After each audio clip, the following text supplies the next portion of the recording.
Northern Arizona is a beautiful place with tons of unique cultures. Hi, I'm Alina Pitch. And I'm Nikki Mai. Prepare for a bit of a culture shock as we discover American cultures. Nikki, what's the first thing that comes to mind when you think about different cultures? Maybe some food? That's right. Let's see what kind of food Northern Arizona has to offer. Reporter Janne van Mierlo takes a look.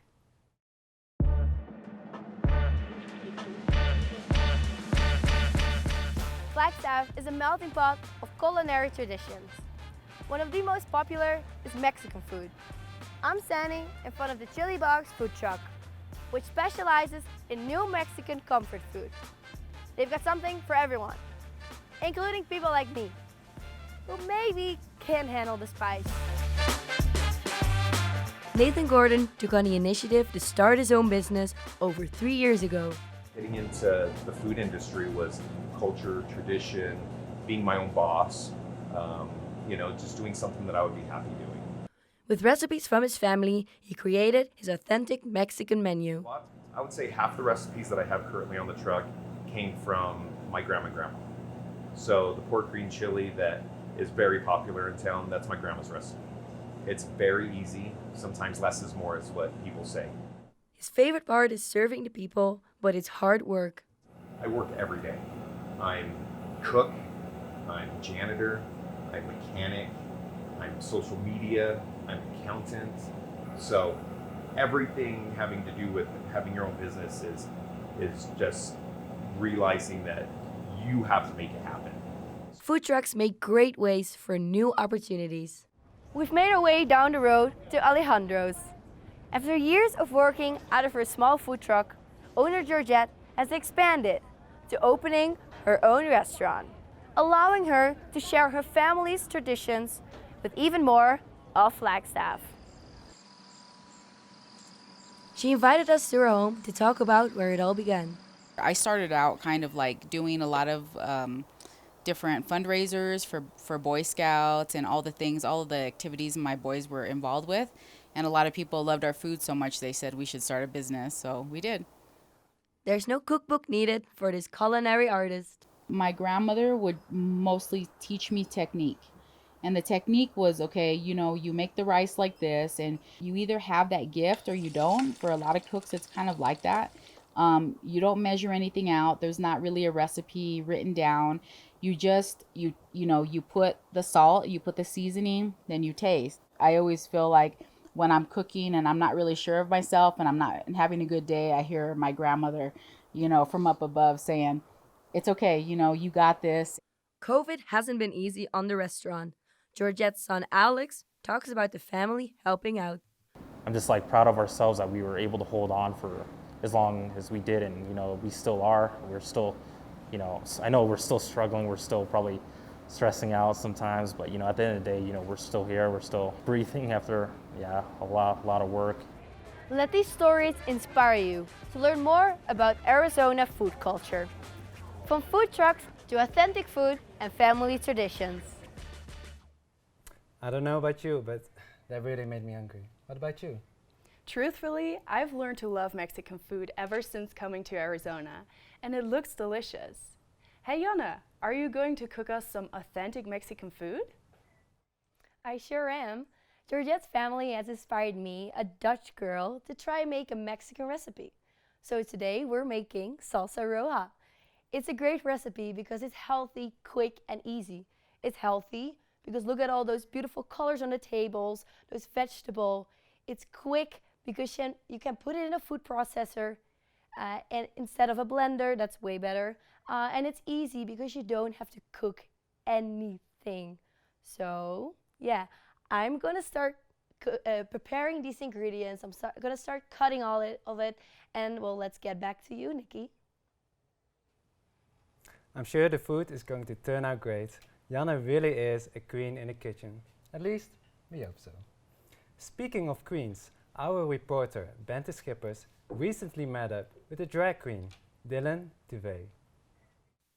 Drag culture is the combination between exaggeration and performance. But do we really know what's behind the glitter and the glamour? Dylan Duvet is from a small town in Montana, where a conservative upbringing is common. When you are gay, growing up in rural areas can be hard. Definitely not the greatest place for a young queer boy to grow up in, at all. So all of this right now, like drag, nails, being openly queer, completely banned in the household. I mean, it was a very volatile, very abusive household, if you will. Aversion therapy is the process of associating specific images with discomfort. At age 11, Dylan's father arranged for him to see a therapist, but there was a hidden motivation. So I was shown homoerotic images, and then I was administered an emetic, which would make me throw up. The whole point of kind of what they're trying to accomplish here is they're trying to create like a link between throwing up and seeing something associated with homosexuality. Through the process, Dylan says he had to make a decision about his future. I, could not repress these feelings any longer. And one day I really had the option that I was like, I can live my life either very repressed or I can stay true to who I am. Dylan turned 18, moved to Flagstaff, and met his now husband, who introduced him into the world of drag, including the wigs and the costumes.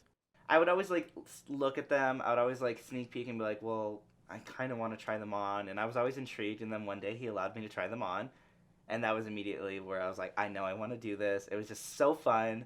It was also a way for me to kind of embrace the suppressed parts of my queer identity. Dylan's husband Emilio used to be part of the club called Prism during his time at Northern Arizona University. They wanted to start creating a space for young people to kind of experiment and explore their sexual identities and gender expression, and that was going to be through drag. And so I thought that was initially cool. When in drag, there are various ways to create your own persona through the costumes and the makeup. A little rule we have in drag is that cover girl does not cover boy. Wigs, optional.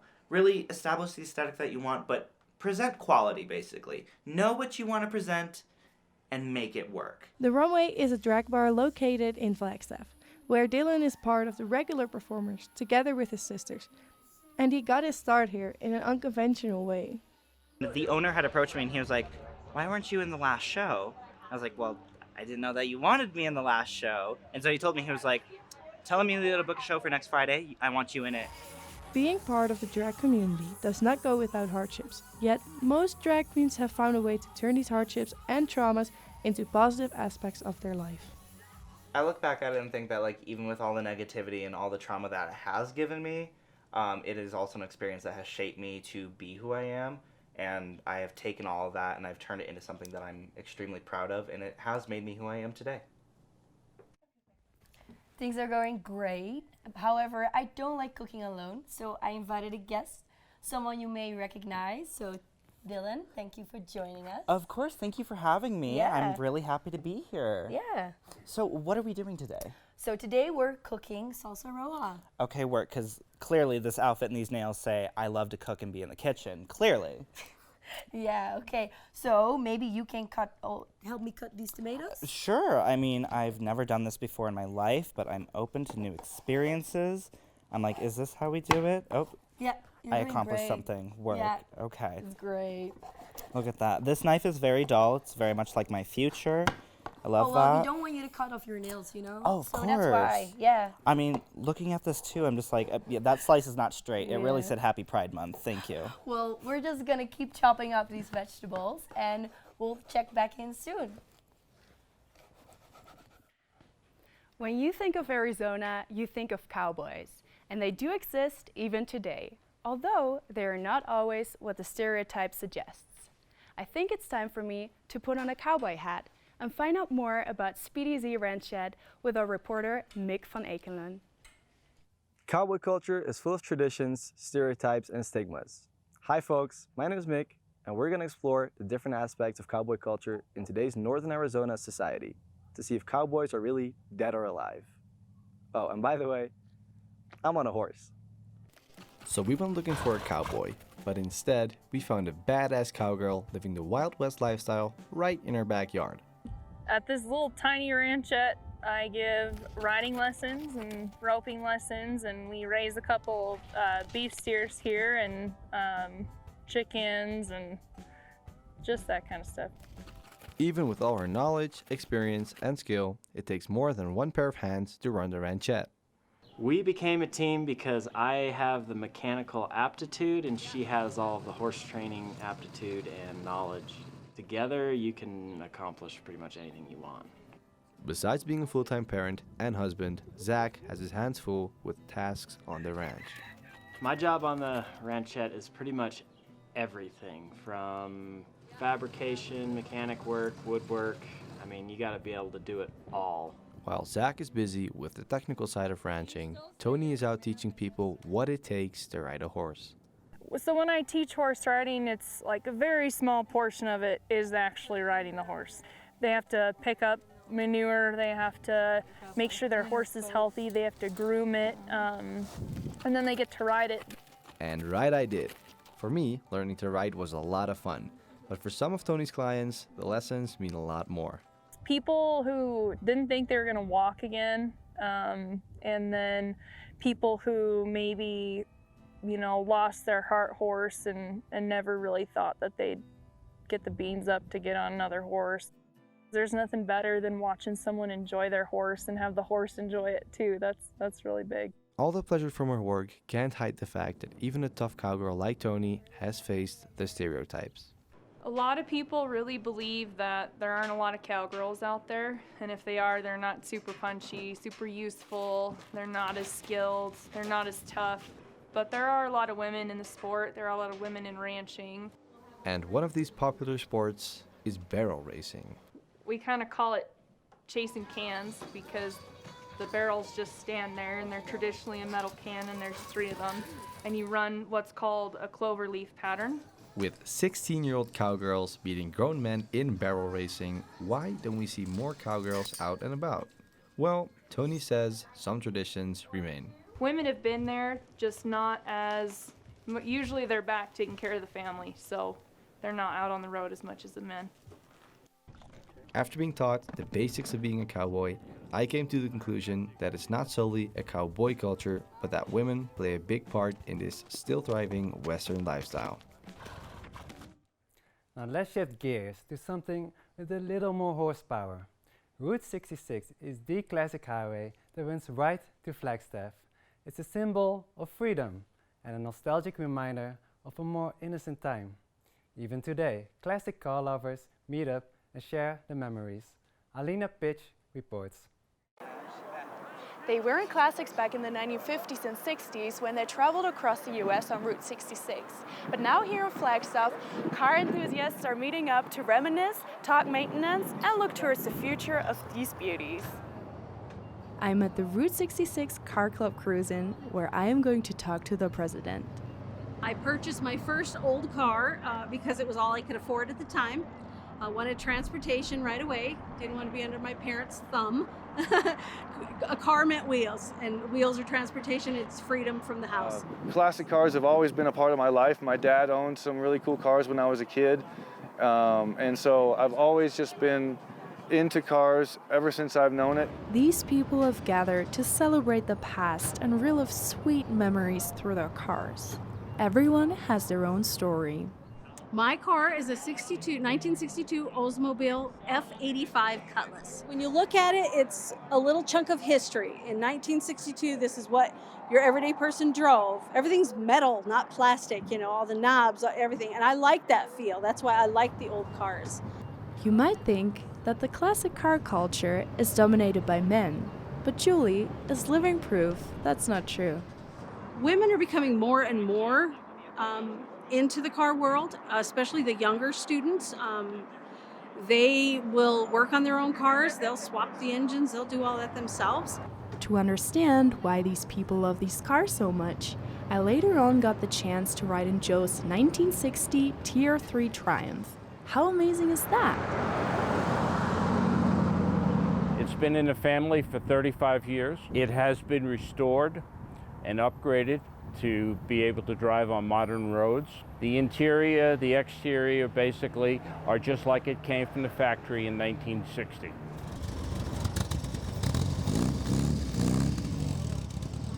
A lot of these cars are big gas guzzlers with powerful engines that their owners love, but they don't fit well in the era of climate crisis.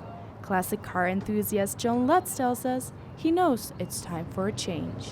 there's even internal conflict within me about that. But I've come to the conclusion that if we want to keep using these cars, then we're going to have to turn them electric sometime. John has the dream to set up a classic car museum where he plans to have the younger generation turn these polluting machines into clean cars. The classic cars are a part of our history here in America, especially. Route 66 built Flagstaff and is a part of our American culture, and we need to celebrate that and have a place for kids to learn about it, and driving the cars as well. Take them around and take the elderly who can't do their driving on their own, take them out for their shopping trip in a classic car, and all of a sudden we have a big community joining just because we have classic cars. Many of these automobiles are more than 50 years old, but Lutz says that there's no reason they can't keep cruising Route 66 well into the future. You're talking to somebody who's always loved the brum of a gas engine, but I also love my earth, and I want to see the cars be usable and still enjoyable and not destroy the earth when we do it. Route 66 is all about the American dream, and it is very much alive here in Flagstaff. For these people, it's not just a highway of the past, but it's also a highway to the future.